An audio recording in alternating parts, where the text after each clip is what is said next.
Sorry, Debbie. That's the paper time. It didn't work. Laura's not appeared. Give it time. So I thought, again, it would be interesting to start with just a few thoughts, questions, observations on spending a little bit of time looking at concentration and what happened and what worked, what didn't work. So would anybody like to venture?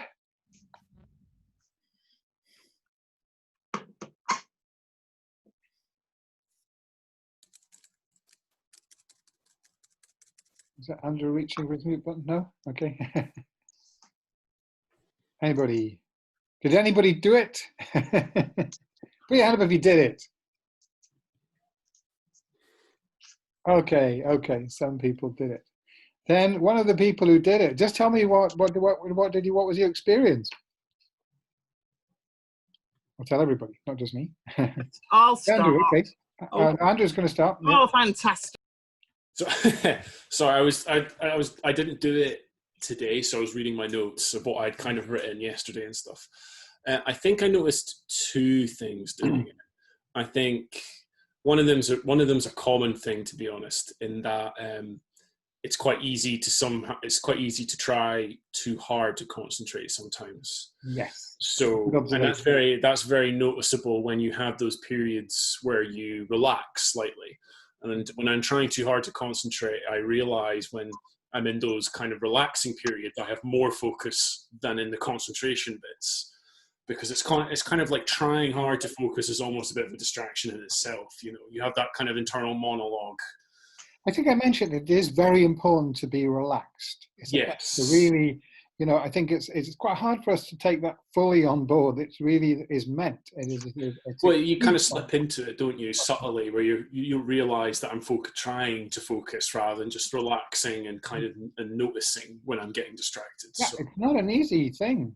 Yeah. It sounds easy to relax, but I mean, it might be easy to relax and just go to sleep, but to relax and keep your mind focused on something is a challenge, and often that is one of the main challenges that we face. It's very helpful to be aware how important relaxation is as an element in concentration. So thank you. Anything else? I also think the more, I mean, I've been doing kind of concentration-based type meditations for a while, and I think one of the things that seemed to come up as well is just what I noticed anyway was the different kind of like strengths and layers to distractions that there are. So I can kind of be distracted by thoughts that are very distracting. It almost feels like my focus is being sucked away, and I kind of notice them quite easily. But then even sometimes when my mind is quite calm and I feel quite focused, I can still sometimes notice that there are background thoughts and distractions as well, and they're sometimes harder to kind of pick out and see and sort of bring yourself back to concentration again. Yeah. So in the traditional teachings, they talk about, you know, mental sinking and mental excitement. Those are the two problems. The mind gets too dull and sleepy, or it gets too excited and busy.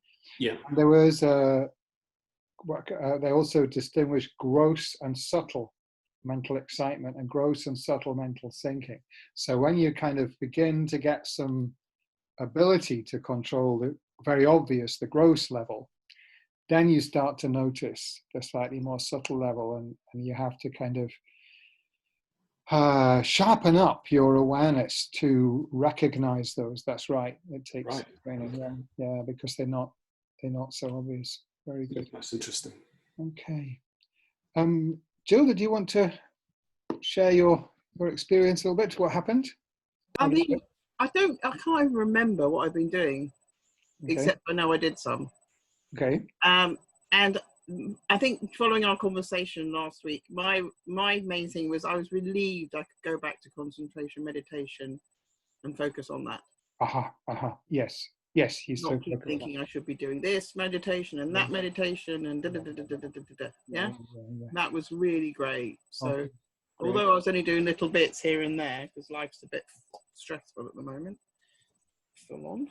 Yeah, well, it is a very good, antidote for stress. So if you, Yeah. even if it may be difficult to find the time, it's really worth finding a little bit of time every day. One little tip about that, Jill, possibly, um, it can be very beneficial rather than trying to do, say life is quite stressful and busy, and you try to do 20 minutes meditation every morning might be hard. No, I'm not If really doing you that. I'm doing little bits here and there. That's okay. Well, I was going to say it's very good to do that interspersed throughout the day, maybe just 2 or 3 minutes, Yeah. especially focusing on the breath makes a big difference. Yeah. And then you feel the benefit, and then you're motivated to do it. Yeah. I mean, my life is, I'm being pulled, you know why, pulled in all directions at the moment. And Right. it only got worse, by the way. Just need, Okay. something else got added to my plate. And so it's really good. Just, I've got a few minutes. Like, the course isn't starting for 10 minutes. I'll do 5 minutes. Yeah. That kind of thing. Very good. Yeah, I think that's really wise, good practice, especially when you've got that kind of situation. Yeah. So, that was good. Stuart, yeah. Yeah, I couldn't make it last week, unfortunately, but I did listen to the YouTube stuff, which was really great. So thanks for sending it.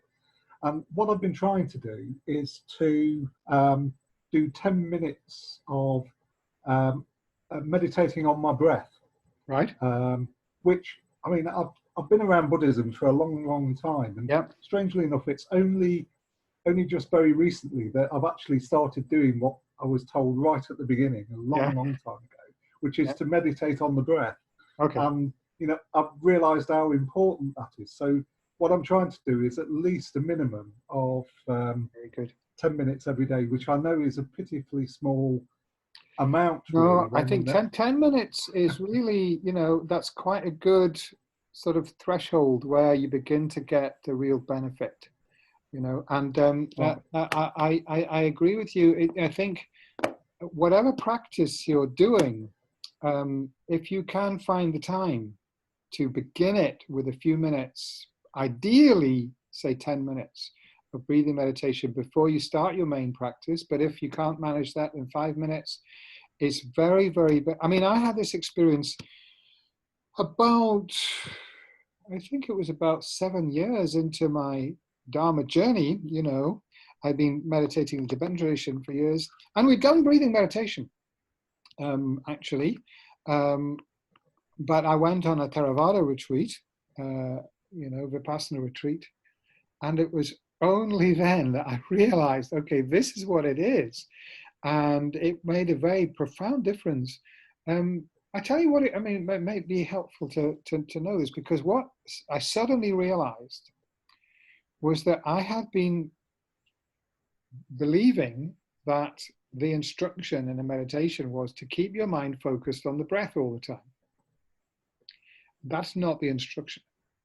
So I thought I was doing it wrong because I was continually, my thoughts were wandering off, and I can't do this. And I had this belief, and not necessarily like Laura, that I'm definitely never ever going to be doing, but definitely I can't do this meditation. Is my opinion, my perception of what that was.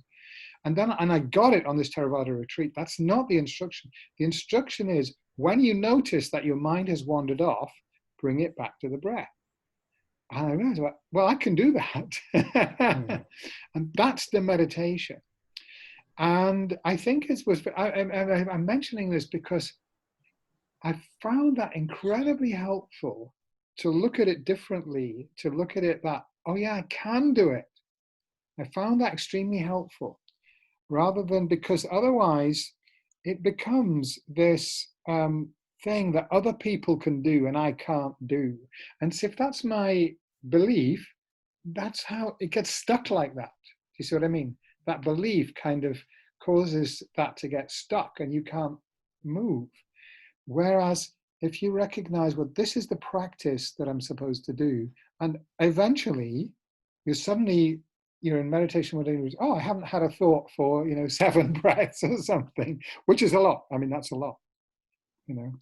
So we can all do it, and it's, I believe that it's a really helpful practice for anybody to do. Whatever is your main practice, start with some meditation on the breathing.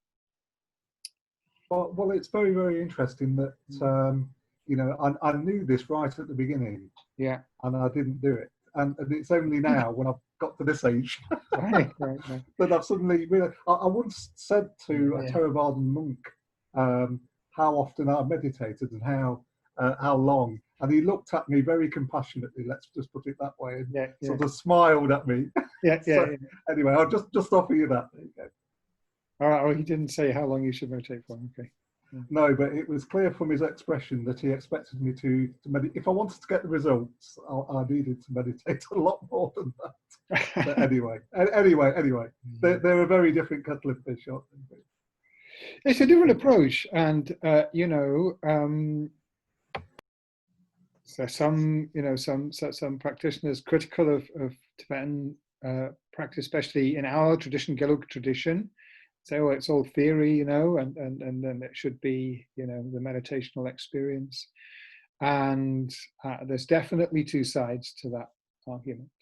Definitely two sides. You know, the Dalai Lama is very good and very clear about this, or the importance of analytical meditation.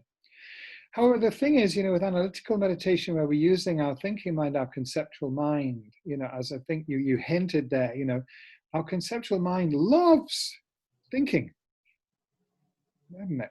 So, you know, it doesn't really want to do, you know,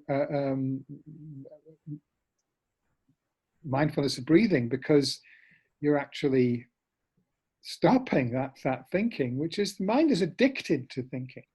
Now, that doesn't mean that thinking's a bad thing, but being addicted to it isn't so good. We want to be in control and thinking along the line that we want to be thinking when we do want to think, and then when we want to not think, we want to be able to not think.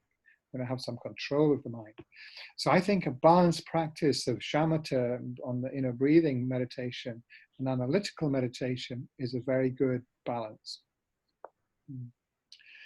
So thank you everyone for sharing, and we will continue with some meditation.